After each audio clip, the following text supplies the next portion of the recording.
And welcome back. Our first conversation this morning is with the Special Envoy for Development of Families and Children. We've been joined on set by Mrs. Rossana Briceno. Good morning. Good morning. Good morning. Good to be here. Let's talk about what you've been up to lately. I know that your office has been quite busy in terms of all the work you've been doing.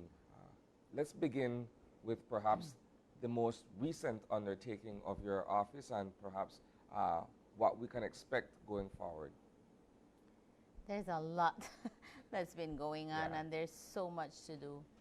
It can get overwhelming because when you think about the needs, the happenings in Belize and how small of a country we are, and how, really, when you look at the number of persons living in Belize, a little over 400,000, you think to yourself, there's so much that can be done, but resources, times are limited. So I've been on the go pretty much. I would say at my pace too, because I had surgery last September, and the recovery has been really slow and painful. But considering that, I've still been quite busy. The last thing that we wrapped up was the Don't Tax My Femininity campaign with Ms. Sadie Quetzal, and that sent us all the way down south, and which is always a very eye-awakening experience going down south. As the chair of S-Clan too, I was able to participate in an all-day workshop with Engaging Men and Boys program. Another eye-opener when you're talking to young people at the sixth form level and high school level, the way they think, the way they process information, and the things that they have inside that they bring from home and their experiences. There is so much to do in Belize in terms of education and sensitization. So yeah, that was one of the last things I did. I know much was made of the Don't Tax My Femininity campaign. That initiative by Sadie Quetzal got the attention of the country. I mean, we weren't looking in that direction for all these many Right. years. It's almost as if someone came up with this idea and we were like, well, why didn't we consider this? Why didn't previous administrations or why didn't the powers that be look at it from this perspective? And then to have your office attach itself to such a campaign, I think also lent the kind of support that would have been needed for that to go to Parliament, for it to go through its motions and what have you. Talk a bit about that for It's us. still going through the motions because it's not as easy as we think. You have to apply for all kind of paperwork needs to be put in place, especially since some of the CARICOM countries have already started it and they have it in place. But it wasn't an easy process, let me tell you. And I think it's still not fully in effect yet because we can't tax people yet. You can't hold them accountable yet until all the paperwork has been processed. And they're working on that. So it is a process, but it will soon, hopefully, be set in place. That campaign was a big thing for Women's Month. It, like you said, nobody thought of something like that, it was incredible how this young lady came up with this campaign, and she spoke to many people before coming to me, and she had a lot of support from the like the Women's Commission, the minister, the parliamentarians. Everybody talked about it and said, yes, we will support. I am somebody that I'm a little bit tired of talking, and from day one I said, whenever I get into something, it's because I feel that we can do something about it. So when she came to me about it, I said, well, let's talk to the Prime Minister and see how this can work, because I don't know how to do this. I don't know the process, and if I don't know, I'm going to ask. Yeah. And that's what we did. Yeah. And that's where it all started. And of course, we had good support, and the whole idea, when a gentleman would approach me and say, Ms. Briceno, that was a good idea. We never thought about something like that to put in place. I have 3, 4 daughters, you know, it is costly. Of course, you have the naysayers where everything is negative to them. Yeah. Really? Why would not do something else? Remove the taxes from something else. But a start is a start. Yeah. And this is for our young women or ladies or females. It's going to take off a big burden from them. It's a step in the right direction. Yes, it is. That's where we start. Small steps, baby steps. You know, just before we move away from this conversation, I want to touch on the fact that last week, Friday, was World Menstrual Hygiene Day. Day. And we were joined by a nonprofit talking to us about the work that they were doing Right, with Sadie yes. Quetzal. And of course, the hope to see Belize moving in a more progressive way, to see public spaces offering sanitation products for women free of cost. Right. Do you see that as something we'll be able to achieve in the future? I honestly think so. With the public, the public awareness, with now that it's out there and it's not taboo anymore to talk about buying sanitary products, the community at large now, I think our the suppliers, you know, can contribute. Yeah. There's always these programs that they can adopt a high school, adopt a primary school. I think this is a good start. This is where they can start giving back. So yes, I can see something like that in place more sooner than later, Okay. where girls have access to these products. Now, let's talk about your role as Special Envoy and specifically your office that you work in. What exactly are the campaigns that you have taken a part of? Because I know that you've also mentioned that it's not something that your office has the resources to fund all these projects. It's a collaborative effort that you join Yes. forces with other, you know, initiatives that you are also passionate about. Could we talk about the works that you have been working in through your office? Well, I work very closely with the Ministry of Human Development. Basically, I'm under their umbrella. Yes, appointed by the Prime Minister, under the Prime Minister's office, so I have a lot of support with those two offices. But it's always a collaboration. Rightly said, my money has no service to offer. There is no resources to give. I can't get a job for you. You know, you call me, I need one job. I don't have a job to give you. But if I hear of an opening, if I know something, I could say, hey, you know, maybe you can send in your resume there or something. Somebody looks at it, whatever. But it's not your typical, what do you call it, 8 to 5 office, you know.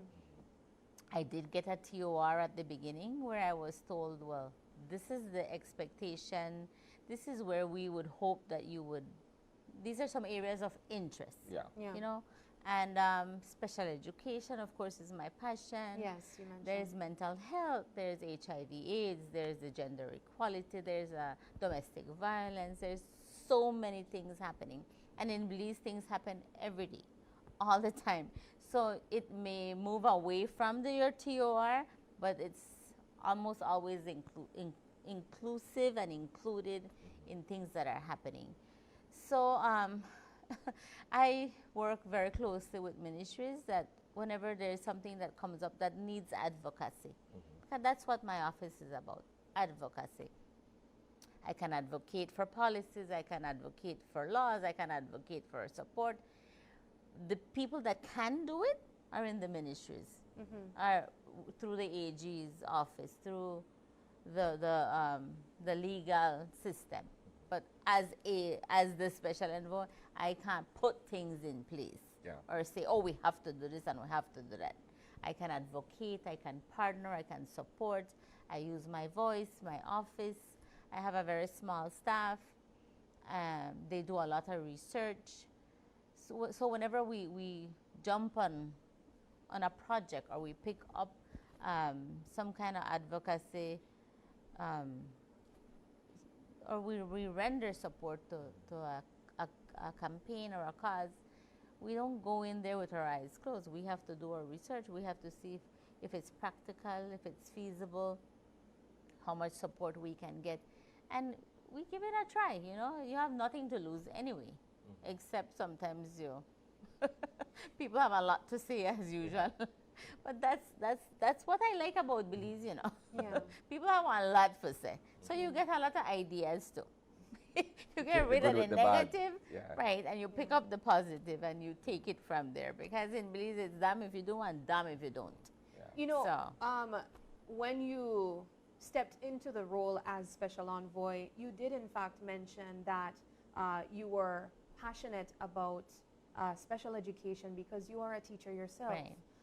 Can you talk to us about some of the works that you've done in that area as Well, special envoy? yes, I have been working very closely with the special education unit since maybe a year ago now, and rebranding the whole of special education in terms of NARCI, the inclusive, the resource center. We have a lot of work to do in that area. Our officers are very well trained. They're thinly spread, very thinly spread. So I know they're overwhelmed and they're overworked, and sometimes they just can't get to the amount of cases Yeah. that surface, you know. And it's hard when you have 2 officers working in a district that has 22 schools or 16 schools, for example, even 10. That's a lot. One could of only imagine. schools, you know. So people expect that when they call them, they're there and they jump, and the whole assessment process that these officers have to do is very tedious. And we don't have specialists in Belize that can look at a child and do a specific diagnosis. We have few doctors that can actually give a diagnosis. And we have learned, and even through speaking and working with the officers, we tell them, look, let's not focus on the diagnosis because we don't want that label attached to that child. There's some obvious diagnostics that can be looked at and oh, that's a child that has Down syndrome or is special. But then you have the hidden ones, you know, the not so in your face special needs students, and these children need a lot of support. So what we do is we encourage the officers and the teachers to focus on the behaviors. We talk about appropriate and inappropriate behaviors. Some of these behaviors have to be, most of these behaviors have to be taught. You think that they would come to school, with manners, or that's just a very poor example, but with cues. Some of our young people cannot read into cues. We might know what you raise your eyebrow could mean whatever, but they're like, what's wrong with your eye? Or they don't know if you're Or being they have sarcastic no or idea. Yeah. So you have to be open with them. You have to tell them, Yeah. you know. And so we have a lot of work to do in those areas. And I personally feel that our officers have had a lot of training. Yeah. They just need more support, more resources. And I think with more training that will be and is happening right now, I think it has to get better. It But that's just always the can't get challenge. worse. While you have the capacity to be able to do certain things, if you don't have the resources readily available, then it's difficult for you to actually make any headway, so to speak. I agree with you, but it also comes with attitudes. I know I'm going to go into a touchy subject right now, but let's look at the police, for example. The police have gotten training all over the place. Women's Commission have given them training. They've gotten training through SCLAN. They've gotten training through, you name it, they have gotten it. But it depends on their attitudes. Because no matter how much training you give a person and they don't have the right attitude, they will not do what is expected from them. And same with some of our officers. Some of our officers, they need more confidence building, you know. I can do this. I know I can do this. And give them an opportunity to do it. Yeah. So I feel that training has happened. They're getting training as we speak. Last couple of weeks, I had a hands-on training with them with a new assessment that I had learned to do at Houston Baptist University with my training, and I brought it back to them. And life is so much easier now with technology. You know, Yeah. now you can do an assessment, plug in the results in a computer, and you get a generated report. Once you understand what the report is saying, you're good to go. Now, if you don't know what the ranges are or whatever from an assessment, then make no sense. So when it comes to training, I think our officers have a lot of training. When it comes to resources, our officers have a lot of resources with the TLI that's in place right now, the Learning Institute. It's being developed as we speak. All the CPD courses, the summer courses that the officers are getting and the teachers are getting in terms of training. So there's a lot of training going on in Belize. As we speak, we think that there's nothing going on, but there's a lot going on. It's just what do they do with the training? You know, I've been able to cover some stories over at the Stella Maris Special Needs School here in Belize City. And I come from a family of teachers as well, so I have so much respect for them. But I really believe that the teachers that focus on special needs are, I mean, you can't see their wings, they're angels. Right. But that was also your focus prior to being Special Envoy. Could you talk about why you were interested in special needs in the first place? Those are like a by chance thing, waiting to go into school, And the thing is, doors opened for me. Yeah. And I was very, very, very fortunate and very blessed. Wasn't my first choice, but once I got into, I actually started as a volunteer at Stella Maris. I was only 18 when I started, fresh out of high school. It was hard, but I realized that this was what I really, really liked. And I started at Stella Maris, like I said, thrown into a little group of 12 with children with diverse abilities. And these are babies. We had some children that were completely deaf. We had a couple children that had Down syndrome, and I was lost. And the teacher was on maternity leave, and given an opportunity, I said, well, I have to do something. So I got in there and did what I could. Well, of course, I asked for help, got some support. And then after, I think 3 months or so, I got a full-time job there. And then I went on to Teachers College, and I always knew that that's where I wanted to go. And speaking about Stella Maris, I was there again in May. Last month, helping the principal with some appraisals, going into the classrooms, observing what the teachers were doing, how much they're catering to the students in their classrooms, and guiding and supervising, because that's what I do as a principal, as a teacher. That's what I know. I know education. I know I can give suggestions. I'm not an expert per se, but I can give suggestions. I can see a teacher who's passionate and goes out of her way to bring that lesson alive to her children. I sat in a class listening in, observing a teacher teaching math to a group of children that are on the spectrum. I was amazed. The teacher is teaching, and in my mind, I'm like, I don't know if they had children to get it, And she asks a question, and they have to solve problems, and everybody gets it right. I'm like, whoa, But the way for Stella Maris that we're looking at under the umbrella of special education is to turn it into a life skills program. Stella Maris has always been looked at as an academic school. It's not an academic school. There's life skills programs going on, like cooking, sewing, woodwork.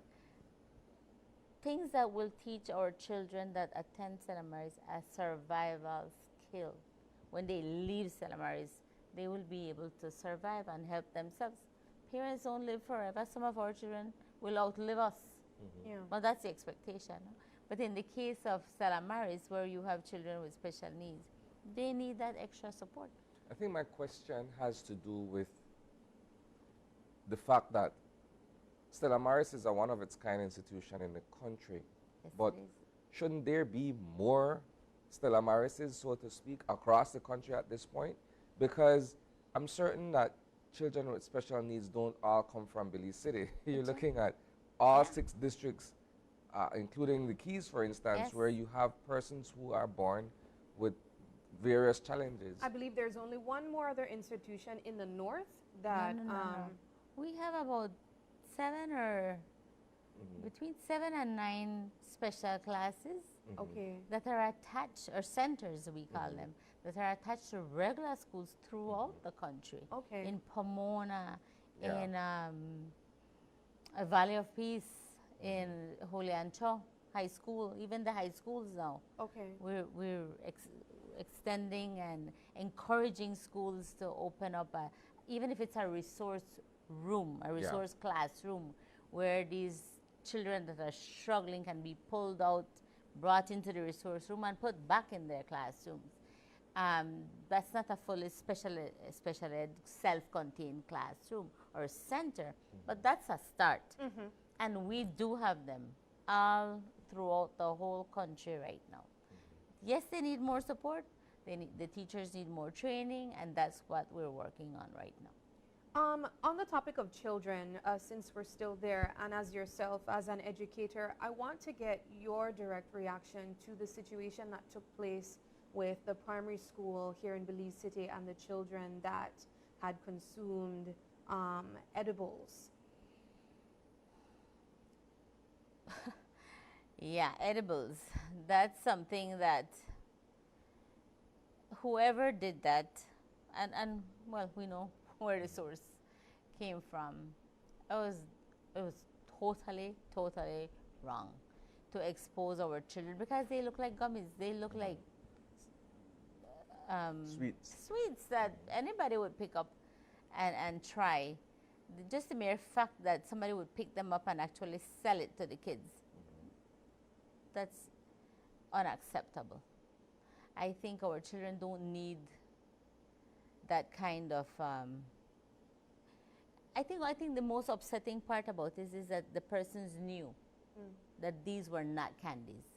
These were not edibles for children. These, come on, and then you would sell it to children. You have to be sick to do something like that. I'm sorry, that's my take on that. That's my personal on that. Well, what I'd like to know then is, as a principal, what would you believe to be perhaps a measure that can be taken from schools to potentially prevent something like this happening in the future?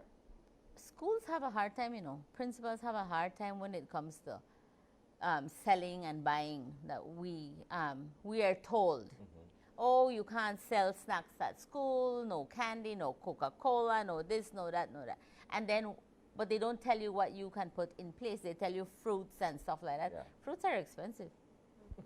The fruits are expensive, except if you're going to get bananas, which is what in our drugs, like what, 8 for $1, and you can make all kinds of fancy stuff with bananas. But children get tired of bananas. Yeah. And oranges. And oranges. But it's very difficult because the principals get blamed for everything. When we can't control when the children leave our compound, and then the vendors are out there. There's no control of the environment at that point. The control in the environment can be done, but once they leave the schools, they're on their own. I think what's tricky about it is the fact that that's a livelihood for persons who sell sweets, sometimes stationaries. Yeah. All different kinds of things take place when vendors set up shop in front of a school. But there are sweets, and then there are sweets. And there are sweets that children can have, and there are sweets that children cannot have. And obviously, those sweets were not for children. And unfortunately, the people knew that, and they still brought it to the schools. Those people need to be charged. There must be some consequence for those persons. Certainly. I'm sorry. Certainly. I think it's your children. It's an eye-opener for many of us, parents, teachers, and stakeholders in education on a whole.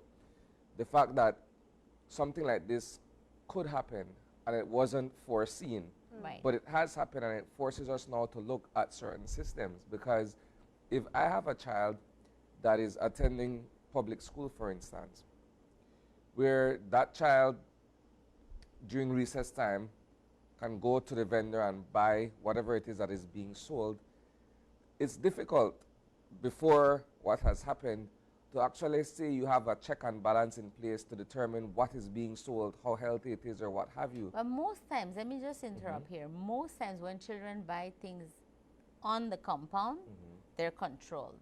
Yeah. They buy these sweets out of the compound, Yeah. where, again, I will insist, the principals, the teachers have no control.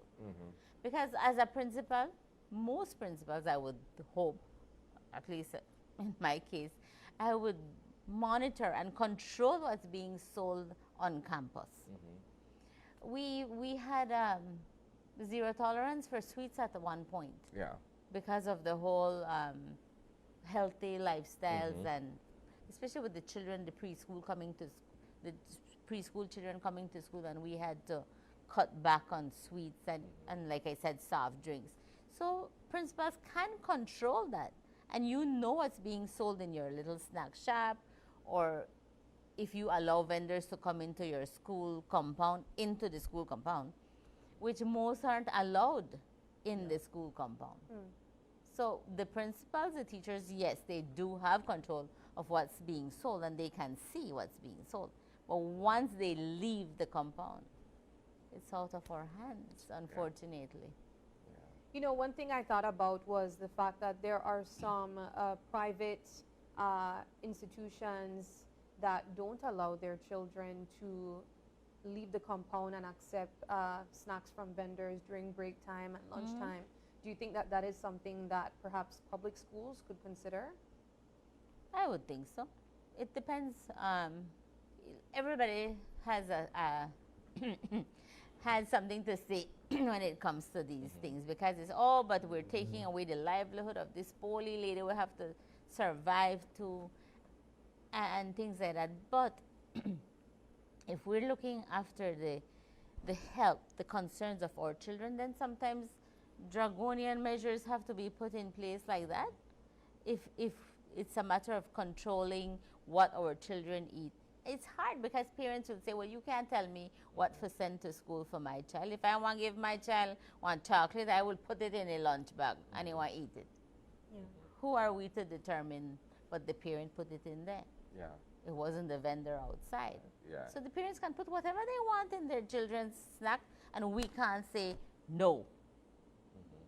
It's your child. Everybody would say, who are you to tell me where my child go eat? Hello? But once they leave that compound, there's no parental supervision most times, because the parents sometimes don't come on time to pick up their children.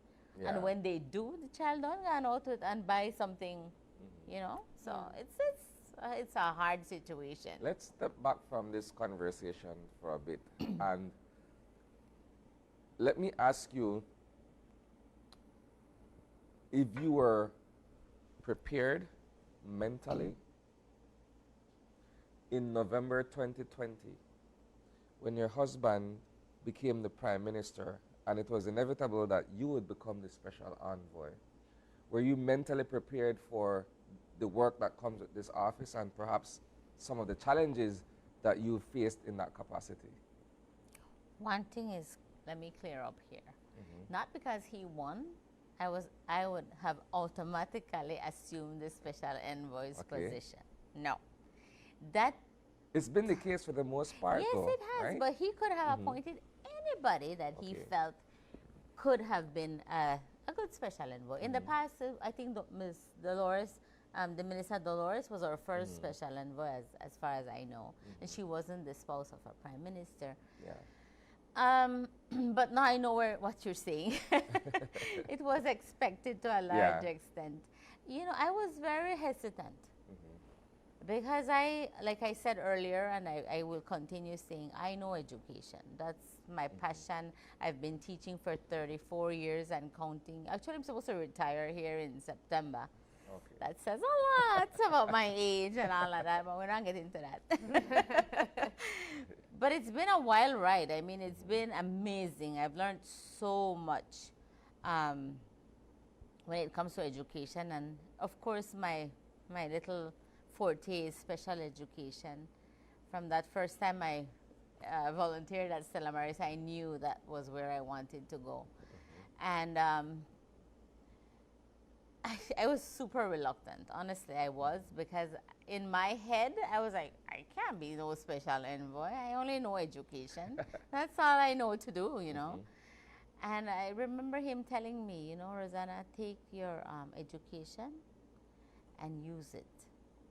That can be your platform.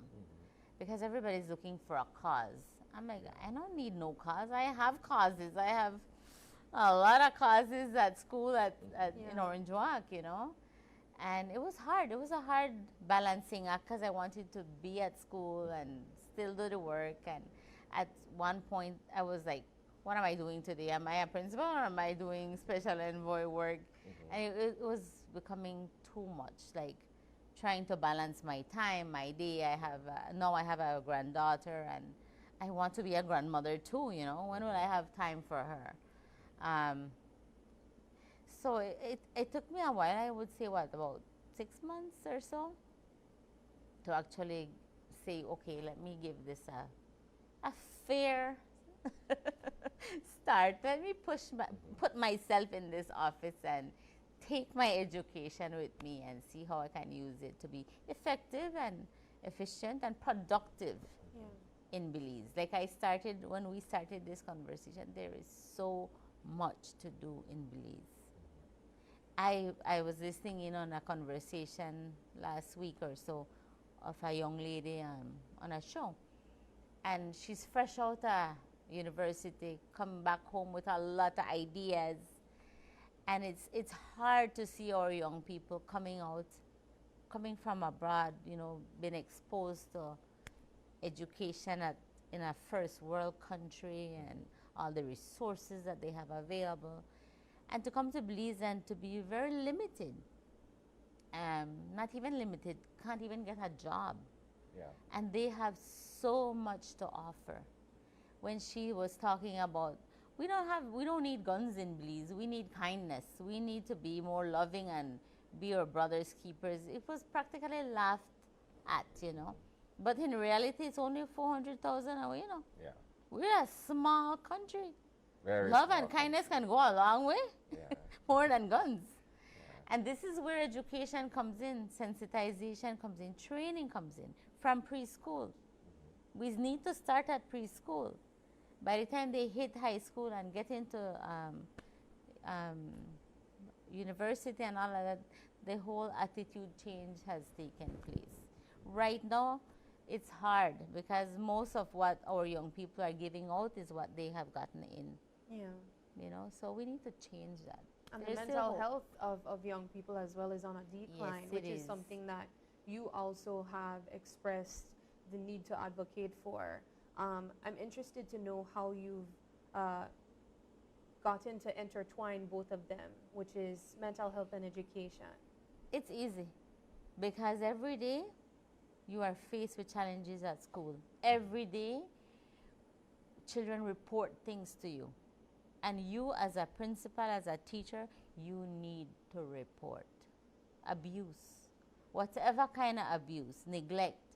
Once a child opens up and tells you, you can't stay with that in your, oh my God, I can't say anything because I won't get into trouble. You have to get into trouble, or else what will happen with that child? I'm also thinking about the fact that secondary institutions are equipped with guidance counselors, and last month we were heavily advocating for mental health, and we had a guest on the show, a psychologist that was talking about the need to recognize that children are also faced with mental health challenges, and they have anxiety and they have depression. Do you see it a possibility that we would in the future be able to have primary institutions with counselors? I would hope so, but we do have mechanisms in place. We have curriculums in place where from preschool children are taught subjects and topics like good touch, bad touch, don't speak to strangers, things like that. There's the HFLE manual. I think that needs a whole discussion on its own just for the HFLE. But it's a solid curriculum. Belize can use something like the HFLE and use what is important, what is relevant, at age appropriate, grade appropriate. Right now we have issues like gender-based violence has escalated. We have killings, abuse, so rape has become more like a normal thing now, and just the extremities of these abuses now. When we have, like I said, we have curriculums in place, we have resources in place that need to be looked at. Teachers need to be trained properly on how to share the information with our children. We can't teach children things that are not age appropriate. You understand? But do you think that that would be too much of a workload on the teacher as well, though? Because counselors, in their own right, that's their job, and as teachers it's a part of them to teach health and life skills and all of that. It's a part of their training in the regular primary schools. In high schools, you have specialists, you have subject teachers. Unfortunately, in the primary schools, we don't. We teach everything that the curriculum offers. And some teachers become experts. Some teachers need help, so they can get resource persons to come in. And I've always encouraged a teacher. When a teacher says to me, you know, I don't feel comfortable teaching this. It's just too much for me. Let's get a resource teacher. Let's get a nurse. Let's get somebody in the field that can help us. Let's bring in a counselor. You know, they can help us. They can help our teachers give this information so that they don't get overwhelmed. Because teachers do get overwhelmed. There's so much on their plates, so much responsibilities that they have. So we're hoping that with more training, more counselors can be allocated to schools. Yeah, I absolutely agree. Yeah. Let's switch things over to something that you touched on, which was domestic violence against women. As you know, this month is also Domestic Violence Awareness Month. So we had on set with us a representative talking about that. Do you have any plans to be a part of the campaign through your office? I am a part of the campaign, okay. whether I want or not. Okay, let's talk about it. Like I said, my office is an advocacy office. And when things are happening in our country, you are expected to support. And not because you're expected to support, you do it. You do it because you know it's important. And if your voice will be the voice to insist and push and harass that something gets done, then that's what I will do. Like I said earlier, and you mentioned earlier, I work in tangent with other ministries. I work with the support of other ministries. I am here to support other ministries. They are the ministers. I'm not a minister. I never run for politics. I didn't. But I'm here to make sure that you do your job.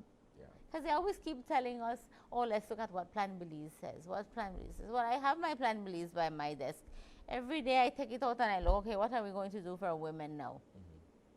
With the launch of the Gender Equality Index, the survey that Ms. Sewell, I think Mrs. Erskine now, and Love Foundation and the U.S. Embassy and Women's Commission are working on, the Ministry of Human Development too. That's a good start. We need to know where we are in terms of data, in terms of abuse, in terms of equality, in terms of domestic violence. And everybody says there's no data in Belize. We have data, but it's all scattered. We need to put it together. And I think that's a good start for us. So as an advocate, that's my role. I will advocate and make sure that we keep everybody on their toes. Yeah. Is it that perhaps enough isn't done to be able to raise awareness with respect of GBV and that sort of stuff? Because while the month of November is usually reserved for that, sometimes things happen only during a period of time and then everybody forget about it until something else spurs up. What my office has launched into this huge campaign, and I obviously we need to do more because you are not aware of it. Every 25th of every month, my office sends out information on the awareness of the elimination of gender-based violence. It's Wear Orange Day. Yeah. And every 25th, if you follow my page or you go into I believe it was the 25th we had someone here. Yes. It's every month that we make sure we put it out there. Because like you rightly said, it's not just for the month of November. It's every day that these things are happening. So we need to make sure that that campaign gets out louder and clearer, because obviously it's not that loud because you missed it. But we have access to social media, and people live on Facebook. So that's where we're targeting all of our information right now. Yeah, you know, in that discussion, I believe my co-host made an interesting point of the statistics that we may have on persons that are impacted by domestic violence, for instance, that are harmed or that has passed away, but we don't have the positive, you know, results, as in persons that have survived. And that could be a really great way of influencing persons that are in domestic violent relationships. What is your stance on that? I agree, because when we have, in November, when we have a plan, we try to, we've tried actually to invite women who have survived to talk about their situations. In Belize, we're still so very taboo.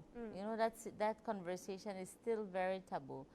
But many women do talk about their experiences, and I think we need to support them even more.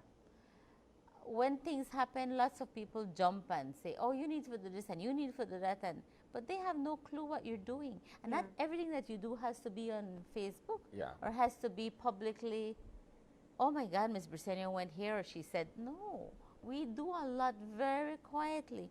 We reach out to victims very quietly. Yeah. Because they don't want to be re-victimized. They don't want that their story is it's a big sensation again, all over again, and they don't want to be in the spotlight. So I understand that completely, and that's, I guess, the tricky part of it, because as we were discussing last week, it's the survival out of that is also the success story that should be celebrated. But I believe, as you rightly mentioned, the stigma that's associated with it makes the person, the survivor that should be celebrated, carry a sense of shame. And that's why we use terms like re-victimization, while that person is not a victim. It's a survivor. We're talking a survivor now. So in some cases, it can be argued that, no, if that person is willing, we should be talking about it more. But of course, it's based on consent. It's based on consent.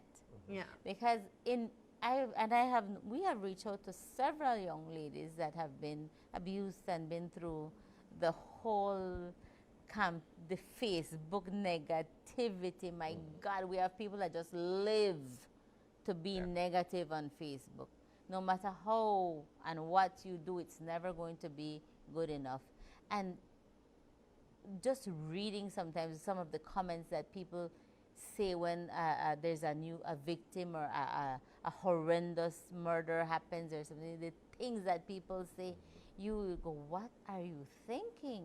It's There's because no they have empathy. They have a platform to amplify that kind of position. Right. Why would you think that if I were a survivor of rape, that I would want to go on your show, come on your show and talk about it? Really? Yeah. Never. That would be the last thing that I would want to do. And this is where, like I said, I'm going to say it again, it's only 400,000 of us. We can support each other, where we don't have to be victims. We can be survivors and get the support from our community. As we wrap up this segment, and we want to say thank you so much for sitting with us and sharing the work that you have been doing so far, what else can we expect as it relates to the work under your office? There's a lot more to be done. I am wrapping up my support services right now with the special education unit, and thereafter I will have a lot more time. So we have a whole TOR, to go through. There's a lot of things that are coming up. that we can advocate and work with our ministries and to do that check and balance. Plan Belize comes up all the time. Yeah. I'm going to hold them to account. So it's a lot of work to do. All right. Well, thank you very much, You're Special welcome. Envoy. We really appreciate the information that you provided to us, to the viewers, and we can't wait to see what else you guys continue to do. Thank you. All right. We're going to take a break, and when we come back, we jump into our second and final segment this morning. It's all about the Port Commissioner and Rita One. Don't go away.